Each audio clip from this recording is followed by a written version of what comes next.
everybody. Welcome to another episode of Millennium Live. I'm excited to be joined today by our team at Informatica, who are conquering the impossible with data. They are passionate about the transformative power of data, and are world leaders in enterprise cloud data management, helping you become more agile, opening up pathways to new possibilities, and creating solutions never imagined. I am joined today by Chuck Hayes, who's the Customer Insights and Master Data Management Account Executive for Healthcare and Life Sciences, and Richard Cramer, who is the Chief Strategist of Healthcare and Life Sciences at Informatica. Gentlemen, welcome to the podcast. Thank you. Thank you. So let's kick things off. I'll start the first question by having it go to you, Chuck. Can you provide some examples of a good healthcare consumer experience, along with maybe an example of a poor experience? I know in the healthcare world today, experience is everything and trying to keep our members happy. So, could you give us an example of a good experience and an example of a poor experience? Yeah, so let me start with the bad example first, maybe, and we'll get better from there. Bad experiences or inexperience in general can happen across the member life cycle. So, in the enrollment phases, you can struggle with, identifying the right in-network primary care providers who are accepting new patients. During the eligibility phase, you can see challenges associated with understanding where you're authorized for coverage for a given procedure, but then maybe somebody that's part of the care team, like the anesthesiologist, is out of network, and that leads to billing surprises. And in the claim adjudication space, you can see challenges maybe around subrogation when you have dependents that get, regular periodic treatments, but also regular periodic requests for subrogation and claim denials and frustration there. So those are some pretty common examples. I would say lots of plans are really focused on trying to identify life events across the policies and making sure they're reactive to those. So think about, dependent children turning 26 and needing their own policy, or, Medicare eligible members, potentially subscribers and dependents that are turning 65 and you want to get them a Medicare policy. Those are kind of events that drive, premium for the plan, but not necessarily great experience. In a really good example of experience, take pregnancy, for example. If you identify one of your members as pregnant, you maybe want to deliver trimester by trimester interactive care for the pregnancy. So you prompt for flu shots and ultrasound and glucose testing. Right? And then when you see the lab results come back, and if they showed, high risk for gestational diabetes, you really want to make sure that that member is enrolled in nutritional counseling and gets the right educational materials to deliver the kind of outcomes that you want. Right. So there's a couple of examples across the spectrum that range all the way from good to bad, and in some cases ugly as well. Interesting. So, Richard, I'll turn it over to you now. Why is this member experience such a hot topic? Why is it being talked about on the daily now in terms of the healthcare industry? So if we focus on the payer side of the market to start with, and we look at, for large health plans, the growth engine driving revenue growth and membership growth today is Medicare Advantage. And Medicare Advantage is, at the end of the day, an individual product. Each one of the Medicare Advantage members gets to choose which Medicare Advantage is their provider. And all of the relatively esoteric measurements that around quality and all of the other things that members don't understand necessarily, they all understand their member experience. Is it easy to do business with? Can they find a provider? Can they, all of those sorts of things? And to touch upon something Chuck said, sometimes health plans deliver bad news. You're not covered for this procedure. We're not, consumer experience isn't talking necessarily about that. It's talking about consistency. No matter who I talk to, no matter which channel of communication, online, on the phone, email, I'm getting the same answer in a consistent way. You know who I am. If I tell you something once, I've told it to you enough for everybody to know it. right? So it's the consistency, it's the omni-channel experience, it's the ability to do business with the health plan the way I want to. For example, I don't want to talk to somebody on the telephone. I am absolutely an online chat kind of person. And Chuck's smiling because they don't want to talk to me either. But we should be able to interact with a health plan the way we want to, and members are choosing their Medicare Advantage plans based upon member experience. Same holds true largely in the hospital side, right? We're going to the places where we have the best experience. They know me best. It's easiest to get an appointment. They coordinate my appointments for me. So member experience and stars ratings and all of those things really are driving economic benefit to a health plan in terms of revenue growth and expense control. And then the other piece is, as we move to a population health focused world where we want to keep people healthy rather than treating them just when they get sick, well, how do you get a engaged, happy member who you can help shape their healthcare behaviors? Well, you do that by giving them a good experience so that they want to engage with you and they trust you, much the way Chuck used the example around pregnancy.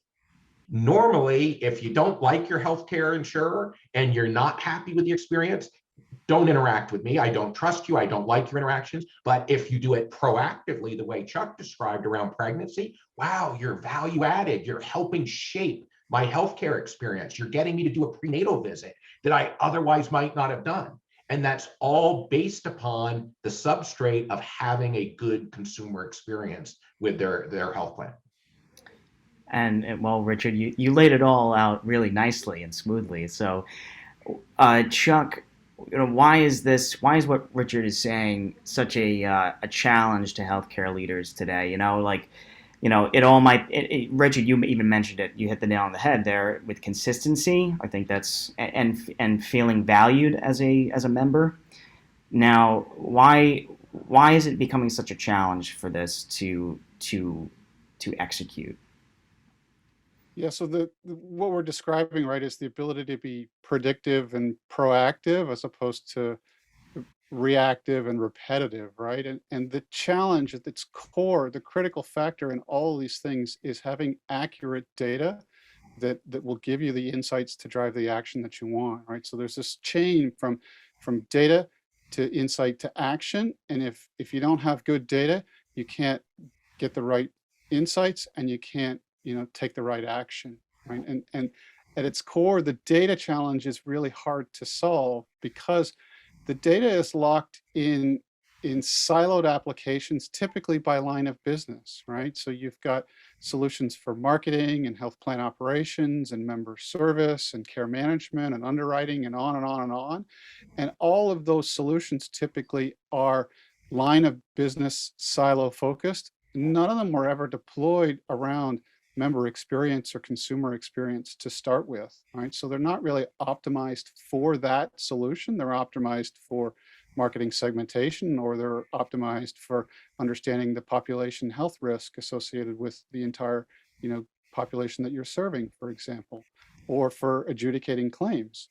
So you've seen some investments lately in solutions that are trying to consolidate member data, but typically that's still line of business based, right? So you see separate technology stacks, you see outsourcing initiatives, you see software as a service initiatives, but again, most of those are not focused on consumer experience. You see virtual care portals to address, pandemic responsiveness issues. You see, consumer data platform solutions around marketing segmentation, and you see data lakes focused on driving social determinants of health and health equity and clinical care. But all of it is still disconnected, and connecting the member in one system to the next system, what we think of as identity resolution, really is hard. You lead to silos of personalization for specific use cases, but really fail at the handoffs between the lines of business or between the solutions. And that's what leads to the poor outcomes, Mm, unfortunately. yeah, of course. And so now that we're talking about data, and that seems to be the issue, uh, Informatica positions a 360-degree view of the member as an essential component of delivering an exceptional consumer experience. It makes sense. So, how is this? How is this really achieved? Can you describe the process of how companies can maybe utilize this? Yeah, absolutely. So we think of the member 360. Some folks refer to it as a golden record, but basically the ability to match data across systems to give you the information that you need. So all the data that you need across all the phases of the member lifecycle for all users that it's relevant to, right? And give you that data in a format that's consumable within your health IT systems that are relevant to you so that you can take action to deliver the kind of care that's needed for the member, right? So at its core is the ability to adapt as member data evolves. So as new channels of interaction come online or new applications come online, you need the ability to absorb data from those sources. And you need the ability to adapt to different formats and different completeness and different sparseness of those different data sets, right? So the ability to match across all systems, as I mentioned, is hard, but you want to bypass the traditional manual matching processes that are out there. And Informatica's capabilities are really focused around something called contextual matching. We leverage the power of machine learning to combine fragments of data from lots of different systems into a rich member 360 that could have thousands of attributes about the member or the person or the household to really drive the kind of outcomes that you want. You can take all of this data and deliver it to your data science platform to add in that predictive layer and get to all the insights that you want to share across the enterprise. So lifetime value, medical loss ratio, churn risk, readmission risk, who the influencers are, how you want to segment, what their net promoter scores are, all those rich attributes that really can drive the outcomes from an experience perspective that you want. Centralize that in a member 360 that you can share through all of the health IT systems that touch the member or that your employees use to touch the member. So that's really how we do it. And we can go into more detail, at some point in the future, but that at a high level is how we do it. That's kind of awesome, and I want to bring Richard back into this conversation too, and maybe talk about the cloud and how using AI, it could really help you manage this data in one unique platform, right? So how and where does the cloud fit into delivering this exceptional consumer experience that we've been talking about? Yeah, and it really comes down to, at the end of the day, about the power to innovate. Right. Healthcare as an industry tends to be, very conservative. We tend to be somewhat slower to adopt innovative new technologies. And for years, we used really hid behind HIPAA and privacy and data protection and the perceived risk of the cloud as a reason not to move our applications and our data workloads to the cloud. Well, in reality, there is an enterprise around who makes the investment in securing their infrastructure, cloud or on-prem, doesn't matter, that equals what Amazon does, what Microsoft does with Azure, what Google does with Google Cloud, right? The investment, the level of expertise, the sophistication, the cloud is the safest place for organizations to put their data. And we've realized that as an industry. So we're now past that roadblock. And so now we have the power to innovate. And if we look, Chuck mentioned a lot of the different siloed solutions. If you want to solve a member experience problem, you want to do a really unique thing with population health, and you want to use a commercial software solution to do that, that solution is going to be delivered in the cloud, right? So just the standard for innovation, all of the innovative applications you want to use are in the cloud already. Workday, Salesforce, you name it, they're cloud anyway. And then the next stage where we've been a little bit slower is around our data workloads, right? How do we take things like our existing enterprise data warehouse and move that to the cloud? Well, a very common platform, data is proliferating. We have lots of copies of data. We have shadow IT where different departments have servers underneath the desk. And all of that largely happened, that proliferation and data sprawl, because the individual departments weren't happy with the support that IT was able to provide them in terms of standing up new servers fast enough, controlling their own destiny, what have you. So what the cloud has allowed organizations to do is to say, let's move all of that fragmented shadow IT work, and we're going to do it in the cloud. And we can do it because, on Azure, AWS, any of the cloud platforms, I can spin up a new server or a new instance of a database. It's not a server, new instance of a database, literally within minutes. I can spin it down literally within minutes, right? So the ability to drive new capacity as well as to make it elastic. Use a lot of it when you need to use a lot of it, use less of it when you need to. So that elasticity. And then when we think about innovation, Chuck talked a lot about insights from data and taking those insights and making them actionable. There is no argument that the cloud is the home for advanced analytics.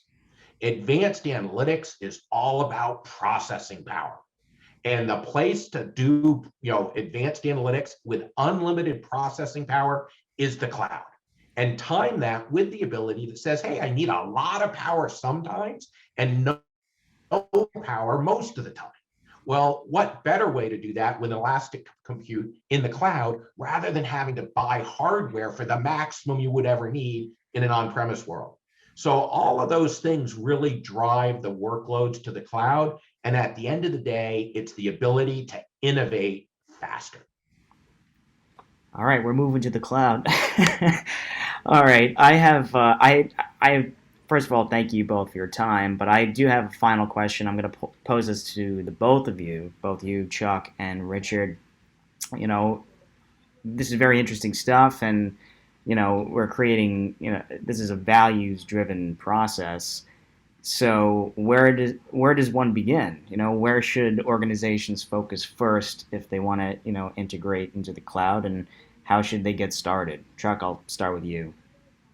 Thanks. So you hit the nail on the head, right? It's where can you drive value? And the answer to that question is going to be dependent for each health plan, right? So they've got specific, unique challenges based on their market and their membership.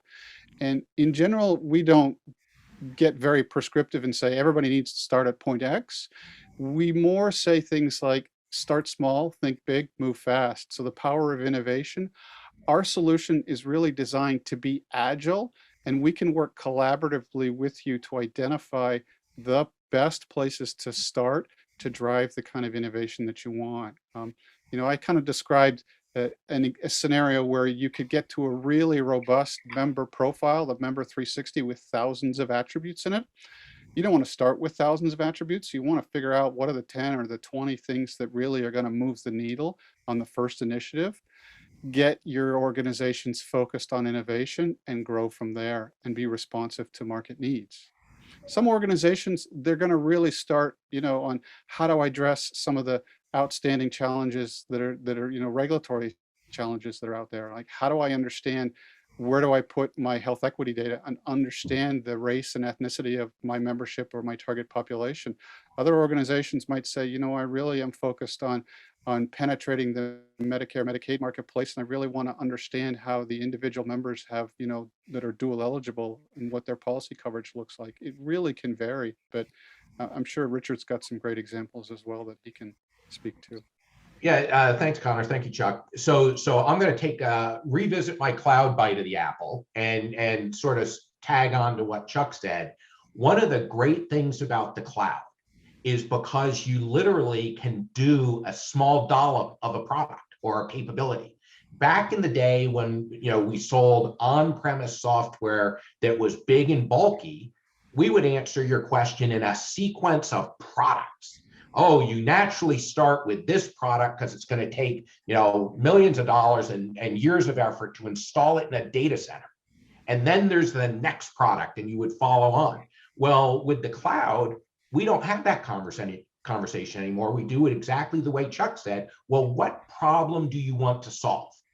Because all of our capabilities are available in the cloud, you can combine them in any amount, in any sequence, in any combination to solve the problem at hand. And that is uniquely empowering for an organization, because even as a technology company, our conversation to the customer is, well, what problem do you want to solve? And we help array the capabilities to solve that problem, because you asked exactly the right question, Connor. It's about delivering value. It's not about architecture. It's not about a technical increment of some capability. It's deliver demonstrable business value that people can notice. And as Chuck said, it's, start small, think big, move quickly. So do something. And again, advantage of the cloud is whatever you do in the cloud is intrinsically scalable. Unlike before, you would do a pilot, and then if the pilot's successful, you'd go away and spend 3 years re-architecting it for scale. Well, you don't need to do that anymore. You do it in the cloud, it's successful, turn the rheostat, and it grows, it scales. And then, from a business perspective, I did a webinar with an expert in customer experience, and she gave great advice. Where should you start? If your focus is on improving the consumer experience, where should you start? And her guidance was, start with what your customers hate most about you. Right? So, and change it and fix it. And that's a very introspective discussion, right? It's like, well, geez, there's so much to choose from. Which one do we start with? But it really is, start and fix something that your consumers hate, and fix that thing so that it's noticeable. Well said. This is a really exciting stuff that you guys are doing, and Informatica sounds like a leader in transforming the digital enterprise in terms of the healthcare industry. Chuck Hayes, Richard Cramer, thank you very much for joining Millennium Live. You guys are great partners, and all the great work that Informatica is doing. We look forward to hearing more about it in the future. Thanks, guys. Thank you. Thank you.